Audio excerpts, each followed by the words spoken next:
Jia Mu and the revered Xianren received a fate worse than death. But what about the others? How will they fare? Well, let's conclude that, shall we?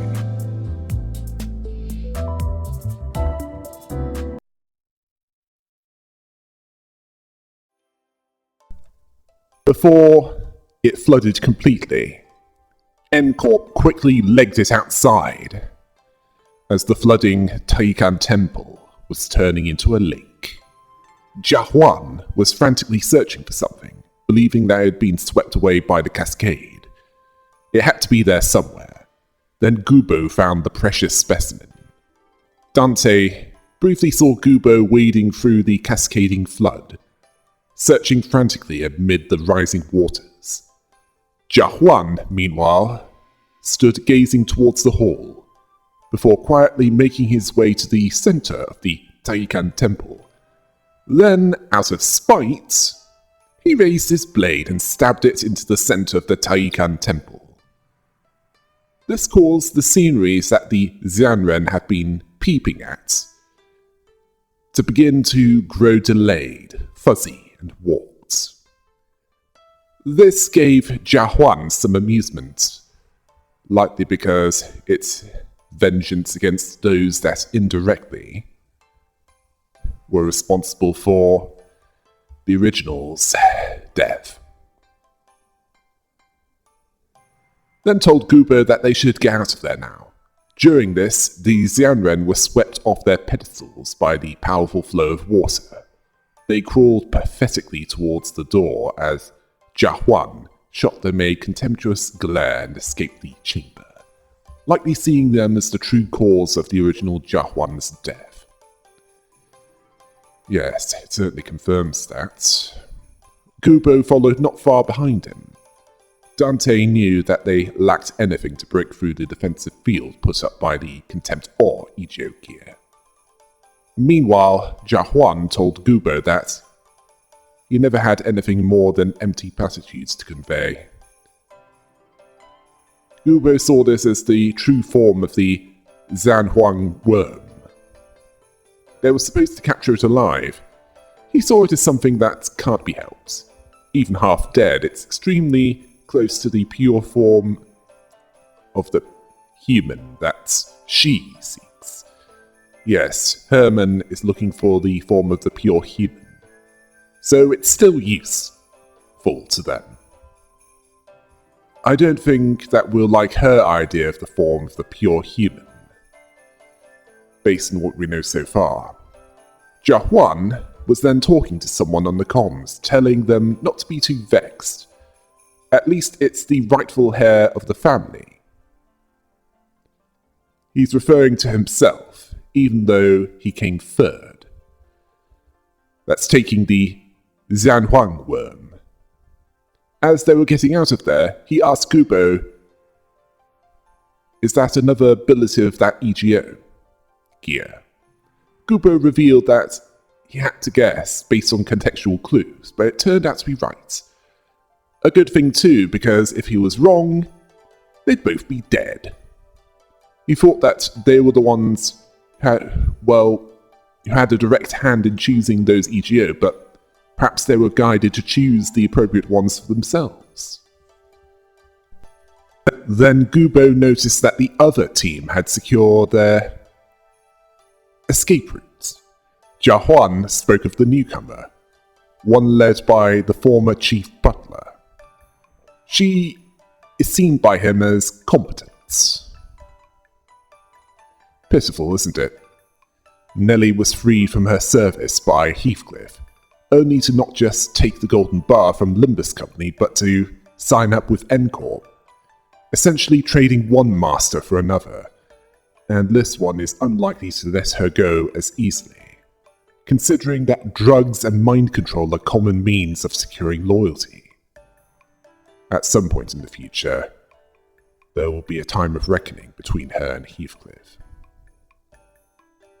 Meanwhile, Dante saw a ripple radiating from the clear, jade blue lake until stillness came. Taikan Temple reflected on its surface. The the oppressiveness, replaced by peace. Ishmael understood that Taikan Temple had been completely cut off from the rest of the world. Dante could tell that no one will ever get in or out of there ever again. Honglu confirmed this. The people in there, they won't hold sway on Jia Sichun or any subsequent family hierarch from that point onwards. Now that they have an opportunity to really bring about change to Hongguan, if they can utilize it, then they can utilize it. Ishmael pointed out that none will ever know what's happened in there.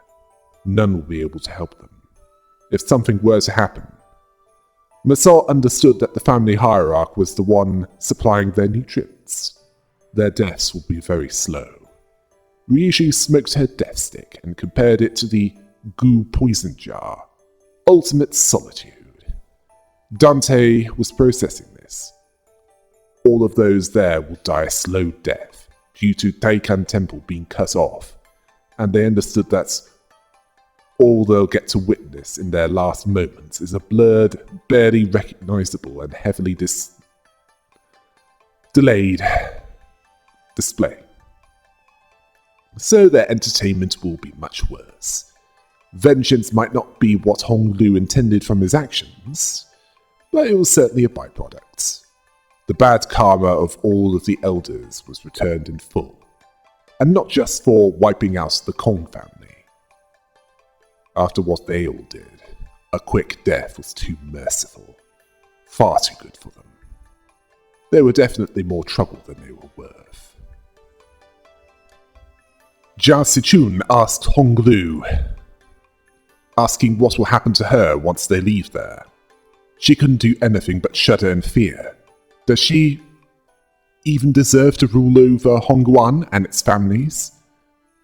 What Honglu thought of this was people who deserve to be the family hierarch are the people who are afraid of becoming one. As in, those who deserve to wield power are those that didn't desire it.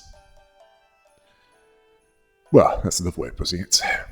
Jia Sichun asked if he thought so. She'll try to convince herself of that as well. Honglu told her that they should leave that place. Dante saw that unlike the lake overlooking Taikan Temple, what greeted them outside was far from peaceful. In fact, it had become even more gruesome. A conflict on the huge crossing. Well, battle on the big bridge is taken by Final Fantasy V. Jia said that the promised Chen hour had come, which was between 7 and 9 a.m. The zodiac animal being the dragon. Jia during this noticed them and showed a barely perceptible look of relief, assuming that Honglu did it, saying this around piles of the dead and wounded. He had a number of cuts, bruises, and bloodstains. The last one, it was unclear how much of it was his, or from his enemies, or even how many bled on him. Lin Dai was also alive, but also wounded and exhausted. But also glad they got out of there. Dante saw that they were true to their word. They guarded the entrance all this time against a seemingly endless stream of enemies. Sadly, Lei Heng was still alive and was still capable of fighting back. Certainly against Jia. It certainly didn't go as he expected. His stamina was almost exhausted. Yes, almost exhausted, and his soldados were all dead. And just when it couldn't get any worse, Dante and the damned dozen got out of there with Jia Sichun. He didn't have many options left. When Jia Sichun is on the seat, all invading forces will leave as if nothing happened. Well, better that than facing the Haishu. This made Lei Heng despondent with fatigue. Then he tried to bargain, asking if there's any way that he could walk out of there alive. While most others would laugh at how ridiculous this sounded, Jia didn't. He might not have had any reason to accept this, Yet he slammed the ground with his staff with a heavy boom before addressing him. He would give Chachihu Tiantui Star, Winged Tiger, the same offer that he gave Mejilan Chanju Star, the Unrestrained. Take your hits. Lei Heng didn't think that he was worth unwrapping his staff of his, letting out a hollow laugh and produced a cigar or death twig from his pocket, telling him to not do that before he had his last hit of nicotine. He cut off the end and carefully lit it in an almost ritualistic reverence. Then he told Jia Q to hit him. Jia Q then carefully lifted his staff and placed it lightly on Lei Heng's right shoulder. Warm rings of light then materialized around the staff. 5 of them. Ooh, he's clearly not around. While Lei Heng used Shin to increase his defense, like Zilu did, Lei Heng then referred to him as the Tiangang Star, seeing that as a real mother. But before he could finish that sentence, the staff gently slid across Lei Heng's shoulder before he even got to finish. Jia Q got to do what Heathcliff usually liked doing to his enemies. He smashed his skull in, making his head explode into chunks of meat, then rained down in tatters like fireworks. Jia Q said that he'd rather call him by his star's name. Yet his name is Kong Q. Ryushu understood that he, Zilu, and previously Lei Heng were part of the Pinky. And by extension, Zigong. Ah yes, the finger that's the only one that was unaccounted for. Seeing them as omnipresent yet unknown to each other. Kong Q then reminded them that they can't linger on this. Their task isn't finished until she, specifically Jia Sichun, ascends to the seat of the family hierarch and seizes the Haishi Pack's leash. They then climb back up with Kong Q in front of them, still with enough strength to take down the comparatively weaker forces. They fought off those that might prevent this, which was no easy task, but Hong Lu appeared more unburdened than ever. This pleased Dante. A few days later, Jia Sichun and a recovered Wei talked with Hong Lu. She was struggling to speak. Hong Lu asked if she was there to see him go. She didn't seem happy for this to be just a friendly gesture. Sinclair said that they'll stop by from time to time. Jia Sichun told them that they could do that, but shouldn't expect her to make the time to greet them, as she is about to be busier than she's ever been in her entire life. Wei roughly translated this as, they'll always be welcome with the greatest honours there. Sinclair told Wei that even though he doesn't know him that well, he felt a strange sense that they might be kindred spirits. Rodia understood that Wei will have his hands full as well. Wei confirmed this, as there was much work to be done. Wei regretted that so much of the information had been esoterically handed down via the Namda worm. It'll take years for them to put it all to paper. They're having difficulty even getting the idea of how long it might take. So that's why NCorp wanted it, to get all that knowledge on boluses. Ooh, they're risking a patent war, if that was to be found out. But Dante and the Damned Dozen have broken one of the many cycles there. He's certain that Hongguan will become a better place to live under Jia Sichun's rule. Dante admitted that Jia Sichun was the next hierarch, although not exactly as planned. Thankfully, without the Imperial Worm, which would have turned her into a psychopath who wouldn't have hesitated to have Hong Lu killed, as it would have warped her into a monster.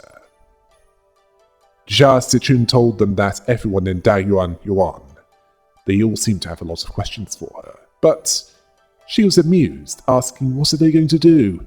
Directly challenge her? Rodia thought that she was charismatic in her first command to the Haishu, where she said, "Turmoil has come to Dagyuan Yuan. Release the Haishu pack. Cho, Chen, and Shen branches and quell the chaos. That's ox, dragon, and monkey." Rodia said this in an impression of Jia Sechun, who told her not to ever do that impression of her acting like that again. Yisang believed that many must be looking forward to her government, given her initial charismatic demonstration. She's a new kind of leader that land has not seen in many years. They have much to ask for her judgment in terms of rules and laws. Jia Sechun asked, "What about it? Rules are there to be rewritten." Well, one reason for that is that they can become outdated. She might have to rewrite all of it, saying this in an annoyed tone. She then looked around Dagyuan Yuan. She felt like she aged 10 years at once. Zigong thought that she'd be the artist behind the bush for that painting. Yet, she didn't expect them to allow a brush held by another to guide them. Kong Qiu was silent. Zigong thought that their brushstrokes shared the same direction. She wondered what a hierarchy doesn't seek to be free from aging and death would bring to Hongguan. Kong Qiu saw it as far more peaceful than what she had in mind. Gouge out his eye and use it to enter the temple. Ooh, she must have watched Demolition Man. Thankfully, Hong Lu was open to diplomacy and was willing to save Jia Sechun. This surprised Rodia. Ryushi saw efficiency in the veil of cruelty. Minimalistic, saying this as she took a nicotine hit. Zigong slightly nervously said that she wasn't serious about that. She did add, if things didn't go according to plan. Whatever the case, she then asked, what will he do next? Kong Qiu saw that on that day, the Pinky had strayed from the path of humanity. Thus he must now join Yan Hui, journey to Mount Liang, and come to a few agreements with the Mohists. Okay, Yan Hui was a favorite disciple of Confucius. Mount Liang being a mountain in China. Now, it's unlikely to be the same Mount Liang. As for Mohism, that's an ancient Chinese philosophy of ethics, logic, rational thought, and scientific knowledge. Which makes sense considering that Kong Qiu was extremely diplomatic, not wanting to use physical violence quickly. Zilu then pointed out that they had to discuss the matter of the Chantui Star, whose seat had become vacant. Kong Qiu understood that they must, so they'll likely journey to District 17, Q-Corp territory. Jia Wanchun might get involved, and if that's Ryushi's home district, that hints that she's next. Dante then asked about the Pinky. Faust made it clear that Kong Qiu's allegiance was with the Pinky, and Kong Qiu confirmed this. He intended to change the world with the way of true humanity. Sinclair understood from what Ryushi said that Lei Heng and Zilu were also with the Pinky, so why did they try to kill each other?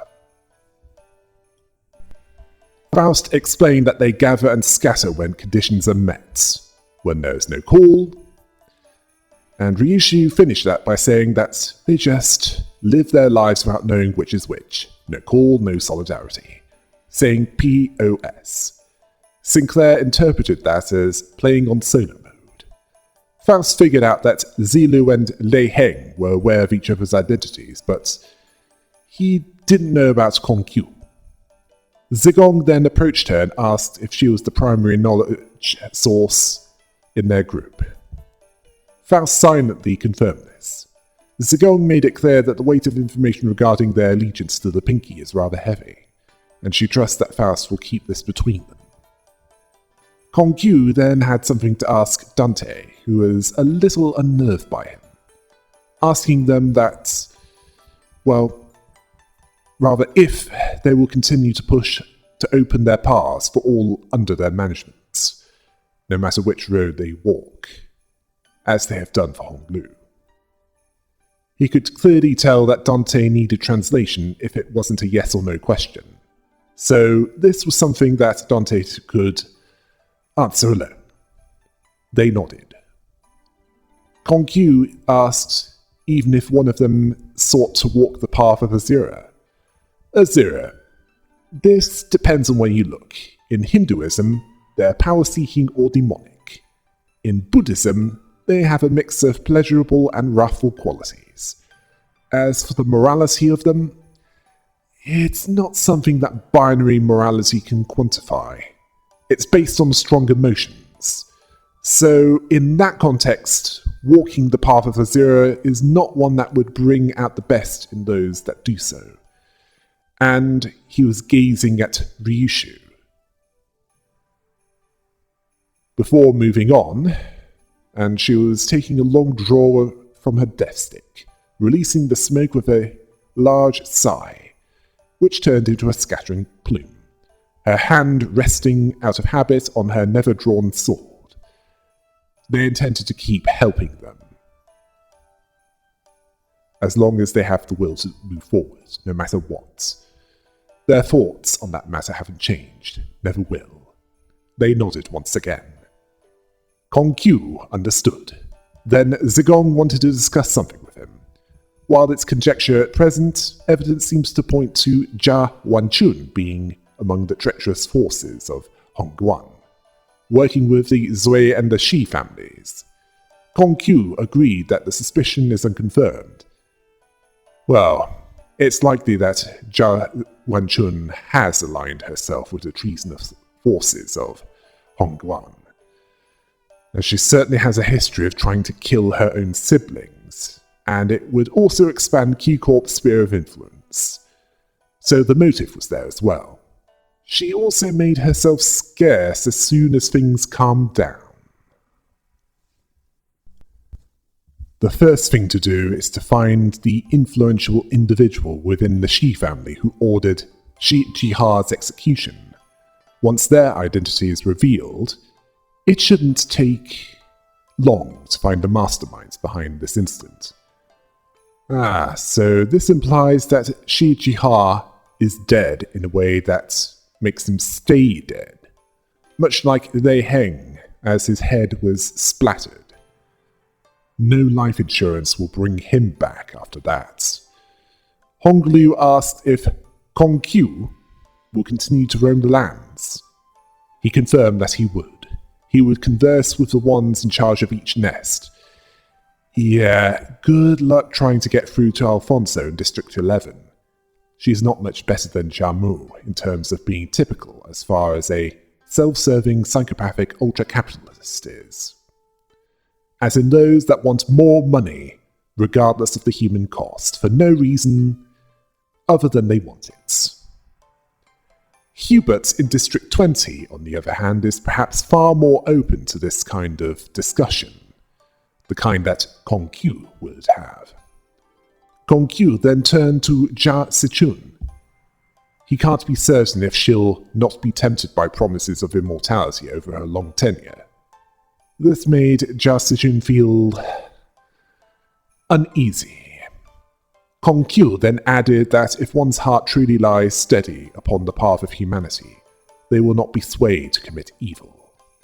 He believes that she's worth watching. Upon their next meeting, although he can't say for certain whether their goals shall be aligned then as they are that day, but they still have much to take in from each other. He asked Zigong what her thoughts are, asking if she enjoyed her lesson. Zigong admitted that she was being foolish. Once again, he didn't hold this against her. Learning and understanding must go hand in hand. She's a student worthy of discourse. She admitted that she had much to learn. It seems that he wasn't repeatedly recounting that story over and over at her again for no reason. She felt a little uneasy when she said that Hong Lu was the only one in Hongguan who was worthy of faith. Hong Qiu then told Zigong and Zilu that they should continue this in private, as he has an important task for them. The pinky, the last of the fingers that have yet to be revealed until now. From what can be gathered, they each go into deep cover, with Dei Heng, who was at least one that infiltrated the thumb, so it's possible that other pinky affiliates might have infiltrated other fingers. Whereas Ryushu put it, they're omnipresent yet unknown to each other. This implies that they likely conceal their identities when they need to meet each other, so unless they find out at some point before that, they won't know that they're part of the pinky when they meet each other. They also take the name of a star, and when one of them dies for whatever reason, another must be selected to take the seat. They seem to be more covert than the other fingers, and their way appears to be one of true humanity. Although it seems that at least some among them have deviated from that, each member of the pinky having autonomy and less order to gather. Last time they were heard of was around 2 years ago, around the time of the library, when the Thumb of the South mentioned that the pinky and the ring being those mad artists, were fighting each other in the outskirts and so weren't involved in the fighting for District 12. The Thumb are sticklers to hierarchy and protocol. The Index are blind followers of the prescripts. The Middle are big on loyalty with each other and delivering vengeance. The Ring want to make art. Sanity be damned. And the Pinky seem to want to operate in the shadows, hiding in plain sight on the path of true humanity. Morality is more blurry with them, as it's harder to define their morality as far as organized crime is concerned. Then in the gardens, Ziren was silently standing there, her expression unchanging. Honglu said that her newer tea was always so delicious, thanking Ziren. She acknowledged this. He thought about this, and he told her that he'd be departing again soon. He didn't know when he'd return. She understood. He told her to stay safe. Stay safe until then. Then he corrected himself by asking what does she think about the fact that he'll be leaving soon. The organic robot told him to walk the path of his choosing, whichever it may be. She left, and the now lukewarm clanking teacups on her tray sounded warmer than she did. He understood, smiling as though some weight was lifted from his heart, as though he found what he had been looking for. Likely that he realized that he didn't want to lose Jia Sichun. He wanted to protect her from what would seek to destroy what she was. She was the only family member, besides his parents and grandmother, that didn't try to kill him. Well, with the last one, that was until he became a threat to her plans. Later on, Lin Daiyu saw that even the opulence of Dagyuanyuan had faded. The trees were wilting, as the once beautiful pavilions and towers now lay in ruins and abandonment. It seems that all of existence is indeed but a great cycle of rises and falls. Hong Lu couldn't deny this, adding that, "Isn't that exactly why every moment in life was so beautiful?" Lin Daiyu couldn't deny this. Then she told him that she wouldn't wait for him any longer. One day she might disappear from Dagyuanyuan. Now that she knows that her idle waiting is not the sole answer. Hong Lu then told her that he loved that day when they were out kiting together. That was his favourite game. it was hers as well. Dante, to the banquet hall backdrop, in a traditional Chinese art style, said that Honglu would leave Dagyuan Yuan as the happiest descendant it had ever produced, finding meaning in every moment of his life, no longer a passive witness to tragedy, as he once was to the deaths and sufferings of his siblings. He'd walk tall with his friends. Eventually, even that would one day fade. For in the end, they have but one chance at life, and to live at all is to exist in futility. His home too shall one day be taken by loneliness and solitude, gradually eroding away with time. And they will one day go their separate ways. Every wilting fertilizes the next blossom. Every fallen home may become a place for new beginnings, and every goodbye is a promise for new meetings. Thus, Jia Mu, once the peerless treasure of Dagyuan Yuan, would board the bus once again as Honglu. Dante would only see an incandescent smile, a radiant smile. Although this wouldn't be for a while, as before that, there would be a banquet to truly celebrate Jia Zichun being the family hierarch. While Honglu and Lin Daiyu were discussing with Dante, Massault was pointing something out with Jia Zichun and Wei. The others were either drinking alcohol or eating frogs on skewers.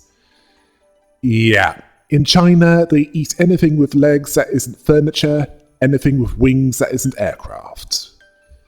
It's not just the legs of frogs that they eat. It's the whole thing. While Faust and Yisang sat away from the main table. This was at the Dagyuan Yuan Pavilion. Jia Zichun saw it as a bit of a shame to just let them go like this. She tried to make their farewell a memorable one, making sure that they got the best food that they had to offer, to commemorate the day that she took office. Then Rodya talked with her mouth full, saying that she's the best. Ishmael asked how they're still finding all that leftover food. Everyone's already left the banquet. Rodya told her that they can't waste good food. Gregor couldn't deny this. He asked if the bus wasn't starting. Sinclair asked where were they headed to. Heathcliff didn't know, believing that Virgilius would tell them soon anyway, wanting to know where that bloke went. Then Sald walked in and told them that she's subbing in for him for that day. Roger was surprised that they could have switched out their guide all along, wanting Sald to... And Sald told her that it's not how this works. She's there to tell them that they have some unfinished business there. The Red Gaze is currently away because he's accompanying pilots on a mission elsewhere. More business for the Before team. Yisang felt sorry for him. Then he nervously made it clear that he didn't mean to imply that Pilot was the source of that misery. Jia Zichun asked if they have more business in Dagyuan Yuan. Sald confirmed this. Very important business. In fact, Jia Zichun asked why they're looking at her like that. I suspect that their business will be involving you. And Sald told her that she was a very important and friendly ally of Limbus Company. She became the leader of H-Corps. Otis understood the implication and praised how crafty she was. Sald told her that veterans like her tend to pick up a thing or two after some experience in the field. Otis seeing this as making up for Pilot's carelessness in Chapter 7.5, Part 2, that led them to fighting a mix of the high shoe, the middle, and sweepers. Sald knew that she'd be the first to pick up what she's putting down. They both knew what was best for the company. This was starting to creep Jia Zichun out, specifically why they were both looking at her like that. Ishmael was understanding that as well. She saw how it was. Even the biggest catch of the day will just rot in the shed if you don't bother to fillet it. Saad then brought to their attention their next mission. Then Jia Sichun asked why she needed to be there. Saad explained that since Jia Sichun was quickly the most precious human resource as the family hierarch, she's going to give her a total makeover training. This stunned Jia Sichun, as the reality of this was made abundantly clear. They want to make sure that she's up to standard. Saad then added that they can't spend too much time on the training, though, so they're going to have to fast-track this, as they have more golden bars to collect besides the one in District 8.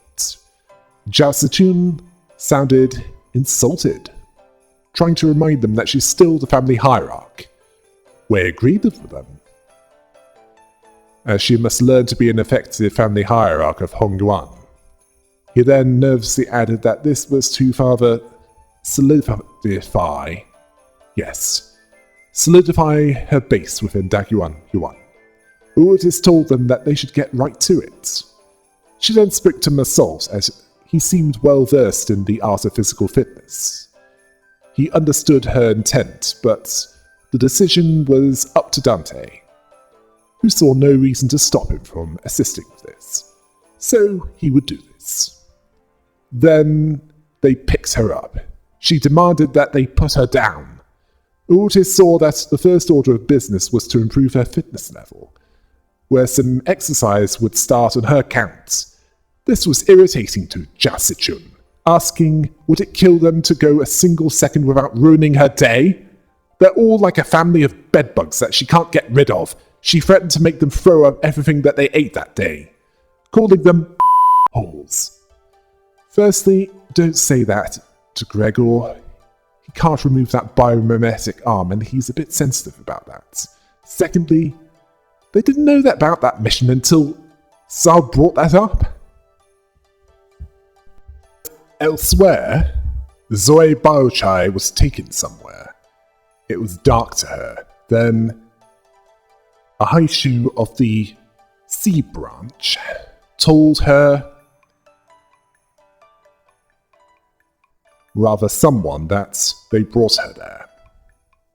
It was Jia Wanchun, the older sister of Honglu and Jia Sichun, who told them that she wished to be left alone with her, ordering them to leave them. They did so, not just because she held their leash, but because Zoe Baochai likely lacked any weapons. She wanted to know why Jia Wanchun noticed that she appeared troubled. She revealed that she knew why she betrayed her own family. Zoe Baochai went all the way to Brown Alert upon hearing this, asking how did she... What? She didn't think that anyone would notice in all that chaos. Well, that's what Zoe Baochai thought, and Jia Wanchun found this amusing. Which doesn't surprise me. This hints that she's as psychopathic and two-faced as her grandmother, asking if she can hide from a black kite by blocking out the sky with her palms. Can tiptoeing hide her footsteps from earthworms? This was bad to Zoe Baochai, as if her parents were to find out, asking if they already knew. Jia Wanchun asked if she would like to know. This was not very reassuring to Zoe Baochai. Jia Wanchun then told her that she had ways to make sure that they didn't know, not even her parents. She can make that story stay between them in Dagyuan Yuan. Zoe Baochai knew that there would be a price, considering that loyalties were often traded in dark rooms. Certainly there. That she's using her treason as leverage. Then Jia Wanchun revealed that she is indeed her grandmother's granddaughter, telling her that this is the wrong line of thinking. She only wants to help her to achieve her desires. Her betrayal wasn't to make an enemy of her family. It was for Jia Mu, someone that she's afraid would never return. This made Zoe Baochai feel even more uneasy as her gaze was so piercing that she felt naked, even in the dark. She asked if he will never come back to her. Jia Wanchun told her that it's pointless to ask whether he will return or not. Why seek the sway of currents when she can simply make him return? Zoe Baochai asked how.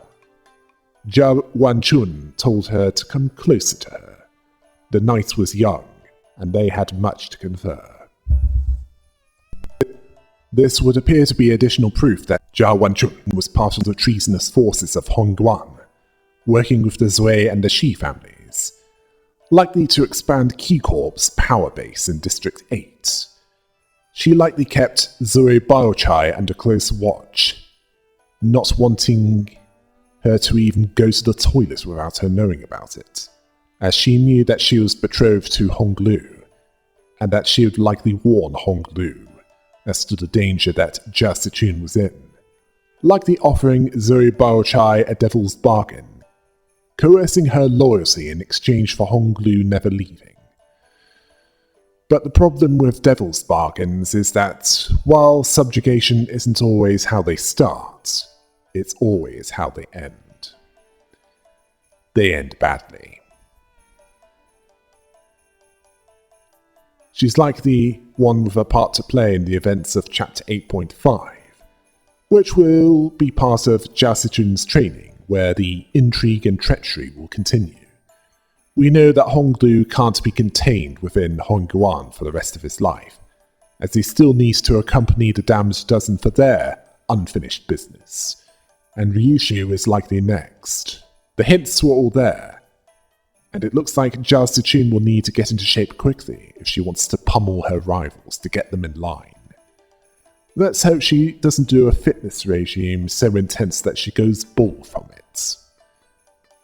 And this is all before Dante and the Damned Dozen head to wherever the next Golden Bower is located. The Doomsday Clock has not moved forward yet, so that's good right now.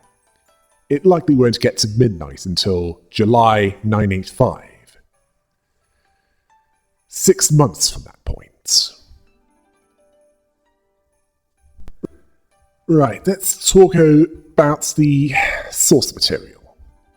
It's called Dream of the Red Chamber by Cao Zheqin, seen as one of the 4 great classical novels of Chinese literature, which peers into the psyche and observing how High Queen China saw the world, along with other aspects, based on the rise and fall of the author's own family, where it started as a sentient stone left over when the heavens were mended long ago wanted to enjoy mundane pleasures. It was reborn as Jia Mu, and then we see the intrigue of 2 branches of the Jia clan. The Dagyuan Yuan being a landscape garden. In the source material, the Jia family's fortunes rose and fell relatively quickly, while in the game, only the Kong family fell spectacularly, which was seen in less detail in Bainar's story in the Bosnia Corporation when she was Galleon. Dagyuan Yuan in the game being the entire location where the 4 great houses lived, and the stagnation, the rot that set in was so gradual that none noticed and survived enough intact to speak of it. The jade in the game was implanted in Jia Mu from birth, which allowed the eldest to see through one of his eyes. Jia Mu in the source material was introduced when he was 12 years old, where he was born with a piece of luminescent jade in his mouth. Jia Zheng in the source material being a strict father who followed the teachings of Confucius, or Kongqiu, or Confucius. While both were sensitive and compassionate,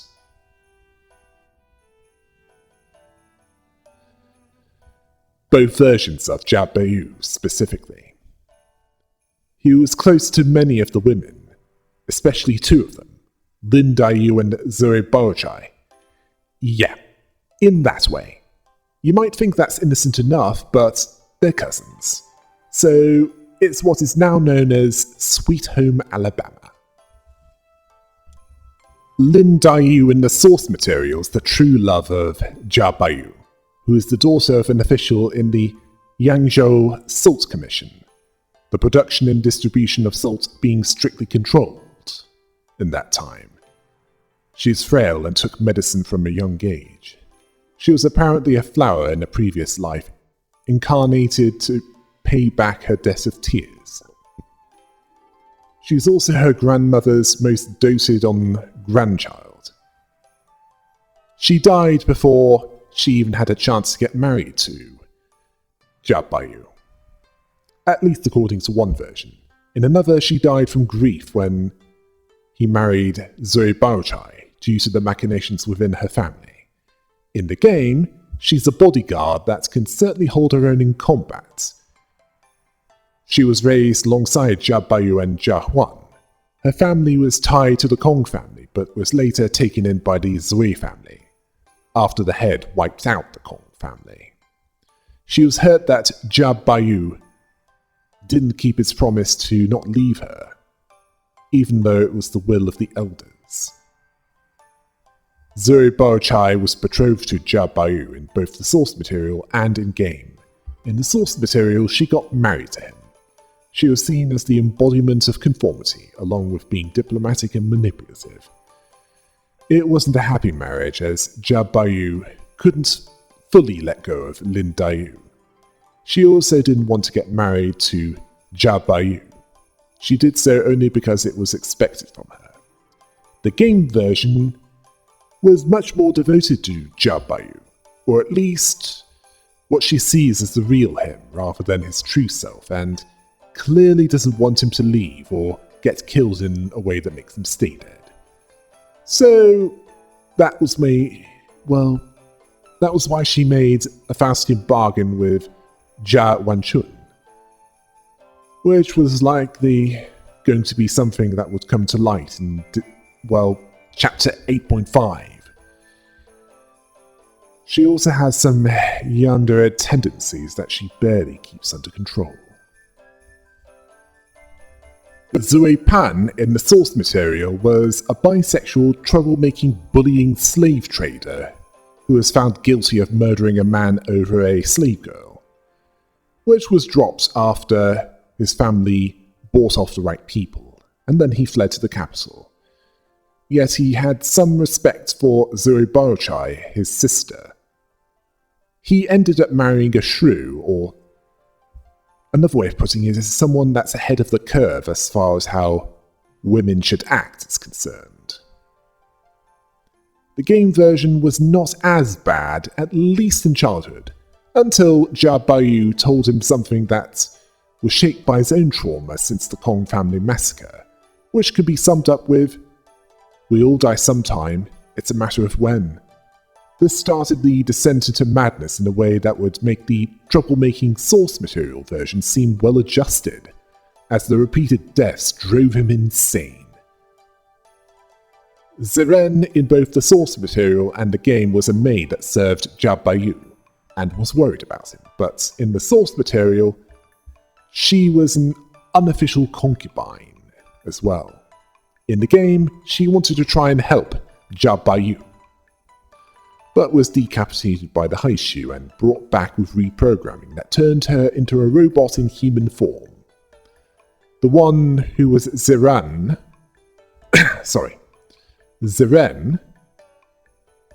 being dead inside, yet still living and breathing. Jia Mu is the matriarch of the family in both the source material and in the game. In the source material, she was a doting figure, fun-loving, a good conversationalist, caring about the poor, despite her wealth and prestige. She was also pious and generous. In the game, she was manipulative, abusive, and cared for nothing except herself and the prosperity of Hongyuan, as in her profit margins. She was also a functional psychopath that cared about being freed of aging and death. She didn't tolerate any that deviated from her script. Lady Wang in the source material was a Buddhist and had the appearance of being kind and doting. But she was actually cruel and ruthless when challenged. Even to the extent that Jia Bayu's maids didn't develop romantic relationships with him. She even killed one of his maids. Ooh, that's a lot of bad karma. In the game, she is kind and doting, the cruel and ruthless traits being moved to Jia Mu. While Jia Zheng in the source material was quite aloof towards Jia Bayu at best, often comparing him to his siblings. In the game, he's more loving and caring towards Jia Bayu. Jia Zichun in the source material was a distant cousin of Jia Bayu. She was taken in by Lady Wang, a devout Buddhist. Jia Zichun there did what Lady Wang saw as unthinkable for someone of her standing. Jia Zichun shaved her head and became a nun. A Buddhist nun, to be more precise. In the game, she was the younger sister of Jia Bayu, who was actually quite close, to the point where he gave her a birthday party for many years, until the day that he told her that she could treat him like any other child there, which was the most hurtful thing that he could have said to her, although she never visited him after that, even though she kept visiting for many years after the Kong family massacre. She still cared about him, even if it was in a familial tsundere way, to the point where she trusted him to not stab her in the back when joining forces with each other. Jia Huan in both the source material and the game was an illegitimate child of Jia Zheng. In the source material, it was between him and a concubine, while in the source material he was also reviled by his family and tried to blind Jia Bayu, being more malicious in that version. The maliciousness is embodied by the one posing as Jia Huan, for his belief that Jia Bayu left the original to die. And the original Jia Huan and Jia Bayu actually got on quite well. He also has elements of Jia Takun. Takchun, the older sister of the Jia family, due to the apricot blossom motif on his clothing that character did have on them, along with severing their relationship with the Jia family. Jia Tanchun was already one with a strained relationship, while Jia Huan in the game was strained after Jia Bayu's seemingly lack of concern for the original Jia Huan. Jia Wanchun in the source material became an imperial consort, a concubine for the emperor. Having impressed the emperor with her virtue and her education, it doesn't end well for her. The end would not be quick, let's just say that. In the game, she married someone from District 17 and had ties to Q-Corps. She's more autonomous and also part of a plot to seize power from Jia Sichun, and she's not done yet, making her reputation for sending assassins after her siblings a reputation well deserved. As for where this fits in with the Divine Comedy, this could be seen as a reference to the third circle of hell, gluttony, largely due to the great worm that Cerberus was described as, although Cerberus was a three-headed dog. A worm being what contained the memories of the founding hierarch and all those after him until Jia Mu, along with the elders being engaged with mutual indulgence leading by an imperceptible degradation of solitary self-indulgence, which symbolizes the cold, selfish, and empty sensuality of their lives, This takes the form of both forcing Honglu to witness the most terrible things possible for nothing more than their own amusement, and the occasional servant being devoured to sustain their forms, without caring about the needless loss of life and the fact that their extended lives, while they have conquered aging and death, boredom was something that they couldn't conquer. They're also degenerates, and they either didn't know it or just don't care. They certainly didn't care about any emotion that wasn't pleasure. Now, this chapter revealed two taboos being punished for by the head. The first being 2 iterations of the same person being alive for more than 1 real-time week, where it wasn't limited to Arcor, which has a clone army, the other being making non-humans within the city, which doesn't have to be an AI like Angela. It can also be making a monster from the outskirts, such as the Cuckoo Spawn, which makes me think of the Xenomorphs from the Alien series, due to how they're birthed. In this case, it didn't result in the whole wing being destroyed, just the specific family that made them. They left nothing left of the recipe and killed those with knowledge of what spawned them. As for the repercussions of Chapter 8, what they could be, the stagnation and decadence that the Xianren had provided had likely come to an end. As far as I'm concerned, they were more trouble than they were worth. Hongguan is better off without them. Certainly, considering that this might be what the Kong family were aiming for. What Jia Sichun was now working on with Wei's assistance. A Hongguan that was more socially mobile, where there's a chance for serious reform in how District 8 was run. So more hubris than Alfonso. If she can survive the plotting of more than one faction within Hongguan. Even N-Corp was in on this, and this confirmed that Nelly had joined their League of Nine willingly, essentially trading one master for another, which threw Heathcliff's kindness back in his face. She'll likely live long enough to regret her decision, if not by Heathcliff and the rest of the damned dozen, then by N-Corp or some other faction.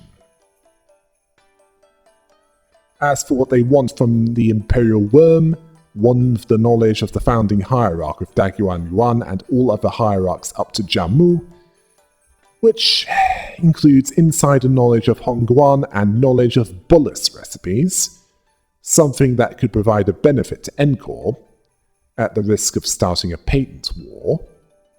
How would they do that? Likely having someone, say Jia Huan, receive a clone of the Imperial Worm, which would honestly have no effects on his personality. Or would they somehow recreate the founding hierarch? More likely the former, if they don't choose to implant it into someone else.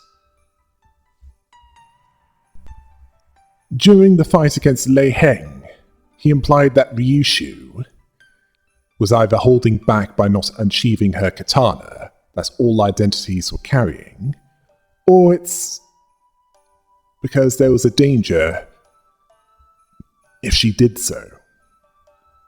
As in, there's a price to using it. That'll likely tie into Chapter 9, where she's next to deal with her unfinished business. Speaking of which, I can see Chapter 8.5 being a mix of training Jia Sichun and dealing with the plotting of Jia Wanchun, with Zoe Baochai being coerced into helping her. We know that she'll fail, based on Honglu entering the bus towards the end. But before we go back to the banquet, which is sometime after the farewell party, and also the events of the 6th Walpurgis night. which is next on the Law Series list. This might be something that has a negative impact on how they go to District 17, assuming that's where Chapter 9 is set, as Jia Mu is someone with great influence there, and Limbus Company has made an enemy of her due to their actions in District 8, preventing her plan to eliminate Jia Mu from succeeding. Then there's also Ricardo of the Middle. He's still hunting the damned dozen because Heathcliff stole his hair salon coupons, although they might have had allies that are heading there. Kongqiu, Zilu and Zigong of the Pinky. Last time we saw them, they departed on relatively good terms. They might have similar business to Limbus Company when they next meet. Kongqiu certainly has an idea of Ryushu's path and that Dante would help her to not lose herself. The Pinky certainly seems to be more philosophical than the other Four Fingers, based on the triads. If Kongqiu's intention was to change Hongyu 1 for the better, after his family was wiped out, it's certainly a step in the right direction. Also in Leviathan, it was mentioned that in District 8, apples were given on Christmas Eve. It was to wish them a peaceful night. Let's hope nothing reminds Virgilius of this. I wouldn't be surprised if he was put off apples or even cider after that night 2 years ago, involving Temeri and Iori the Purple Tear. Speaking of Ryushu, there's an event in Chapter 8, Act 1 that has caught my attention. She bisected Honglu in a way that's at least similar to how that Shi Association fixer that was unseen in Chapter 4 assassinated Shireen, the Technology Liberation Alliance's person on the inside of Keikor. That could imply that she used to be a former Shi Association fixer. But then again, it might not be something exclusive to the Shi Association, although she could tell it was them, even though she couldn't see them. In her portrait in her identity gallery selection, the attire on her was black with red details, which is reminiscent of the Shi Association uniform, at least in the South. Another possibility is that she might be a former Ring affiliate, based on her affinity with art and her insanity, which is an occupational hazard, both for those in the arts and those affiliated by the Ring. Or affiliated with the Ring, rather. Yes. This is considering that her base identity's attacks are called paint, splatter, and brushstroke. The Ring identities of Yisang and Urtis having similar artistic names to them.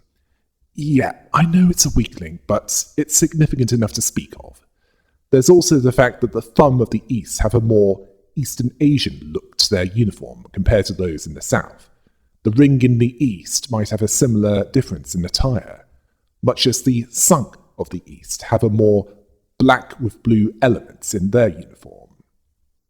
There is also the possibility that she could be one of the Pinky, those that have been known to infiltrate other fingers and possibly other factions, some more legitimate, where she could have been part of the Shi Association as easily as she could have been part of the Ring as part of her deep cover. There's also the consideration of her unique katana. Either that's a product of a master craftsman, or it hints at the possibility that she's one of the 10 Blades of the East. Well, 9 Blades of the East now, unless that slot is filled soon. Where Lei Heng hinted that she would have stood more of a chance if she used that sword, implying that it could have turned the tide in that battle if it was used. Faust likely knows more, but she's unlikely to reveal that until nearer the time in wherever they go next in Chapter 9. That's also considering that Sonia was seen in N-Corp silhouettes. It makes it questionable if Sonia spreading the deviate throughout all of the city was all an effort of his and his, well, the local leadership's parts. Or if to spread his syndicate farther, he himself had to make a deal with the devil, specifically Encore, as a year ago, they were a minor gang barely able to compete with the other syndicates in District 10. Yet by the time Limbus Company reached District 20, he was venerated as Saint Sonia. That's the irony and the hypocrisy in this. He wants to fight for the poor and the oppressed, yet he allies himself with one of the most oppressive groups in the city. Then we have Nellie. She was trapped in the service of Wuthering Heights with no way out. She ended up being disloyal to even the one she was supposed to serve. And even when she was freed from her service by Heathcliff, someone that she probably would have expected to just kill her, she threw that kindness back in his face and joined Encore, which was a worse master than the one she had previously, as they used drugs to either ensure submission or obedience, depending on the individual. There's also her direct superior to consider, Herman, who ruined Gregor's life when she was with the old G-Corps, who was knowledgeable about biomimetic augmentations, so the threat might not necessarily be from Heathcliff, but from Herman. It's confirmed that Herman has successfully recruited Ahab due to a deal that she could hunt pallid whales in other realities, finding purpose from Herman as she offered purpose to others. As for Jiahuan, we don't know his true name at this point. All we know is that he knew Honglu and the original Jiahuan, and held the latter's death against Honglu, even though he had paid back the one that was truly responsible for his death, Jia Mu. He'll likely want to try and kill Honglu again at some point, in which case this has gone beyond simple vengeance.